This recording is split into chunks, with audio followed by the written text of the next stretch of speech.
بسم الله الرحمن الرحيم، الحمد لله والصلاة والسلام على رسول الله وعلى آله وصحبه ومن والاه، ثم أما بعد. حبايبنا الكرام، تعالوا النهارده نسمع قصة من الأدب الفرنسي، والقصة دي من جمالها حبيت أشارككم فيها. القصة دي بتحكي قصة شاب كان رسام، كان مشهور جدا في بلده وكان عنده موهبة كبيرة جدا، فالناس نصحوه عشان أنت موهبتك دي تثقل وتتشاف لازم تروح للعاصمة باريس.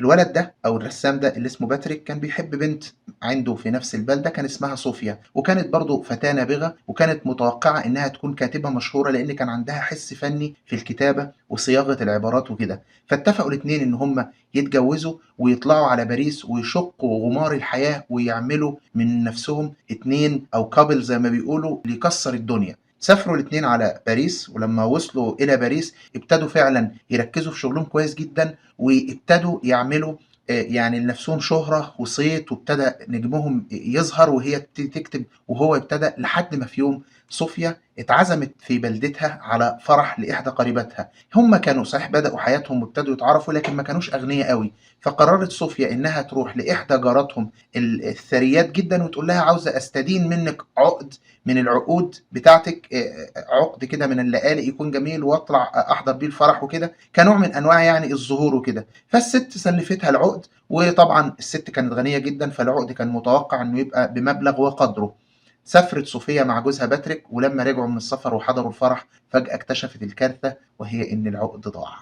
قعد هو وهي يفكروا مع بعض ايه الخيارات المتاحة، نقول للست مش نقول للست، هتصدقنا مش هتصدقنا، هنقع في مشكلة، طب ايه الحل؟ فقرروا ان هم يروحوا يجيبوا عقد زيه بالظبط، وجدوا ان العقد دوت يبلغ ثمنه اكتر من ثمن الشقة اللي هم قاعدين فيها، ومعهمش طبعا المبلغ ده، فاضطروا ان هم يشتروا العقد ده بقرض ربوي بربا وبفايدة فاحشة جدا وكبيرة جدا هتخليهم يثقل كاهلهم جدا. لكن هم شافوا انه مفيش حل تاني، راحت اشترت عقد بالظبط زي العقد اللي هي ضيعته، وراحت للست الثريه قلت لها العقد بتاعك اهو، شكرا انا حضرت الفرح وكذا وكذا. والست الثريه ما انتبهتش، اخذت العقد وخلاص وانتهى الامر على كده. قعد باتريك وصوفيا سنين طوال يسددوا في القرض ده، لدرجه ان هو اضطر يشتغل عامل عشان يكمل ويعمل، لان انتوا عارفين الرسام ده شغل مش بيدر دخل ثابت، وهي اضطرت تشتغل خادمه في البيوت. وبعد أكتر من 10 سنين في مرة وهي بتخدم في أحد البيوت طلبوا منها تنزل تجيب أكل من السوق، نزلت السوق قابلت الست الثرية دي. طبعا كان شكلها اتغير جدا، وبدل صوفيا الجميلة و أصبحت رثة الثياب، شكلها يعني صعب جدا. قابلتها الست لكن عرفتها، قالت لها صوفيا مش انت صوفيا اللي كنت جارتي؟ ايه اللي حصل؟ انت فين اختفيتوا فجأة؟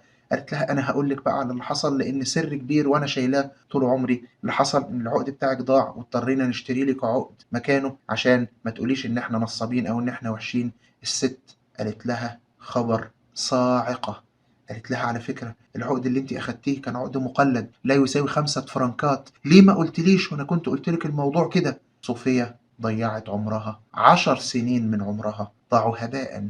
ليه؟ بسبب قرار واحد غلط عملته. قرار الغلط ان هي تستدين وتروح تلبس حاجة، انت البسي اللي عندك، مش لازم حب الظهور.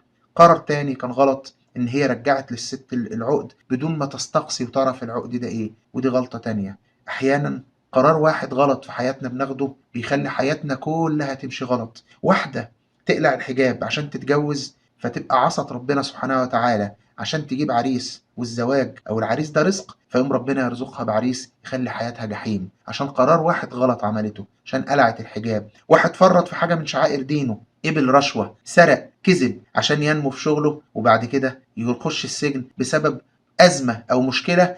يا جماعة قراراتنا لازم تبقى صح، قراراتنا لازم تدرس، قراراتنا لازم نبص فيها على الحلال والحرام والصح والغلط، نبطل نبص لغيرنا، نبطل نعمل حاجات غلط.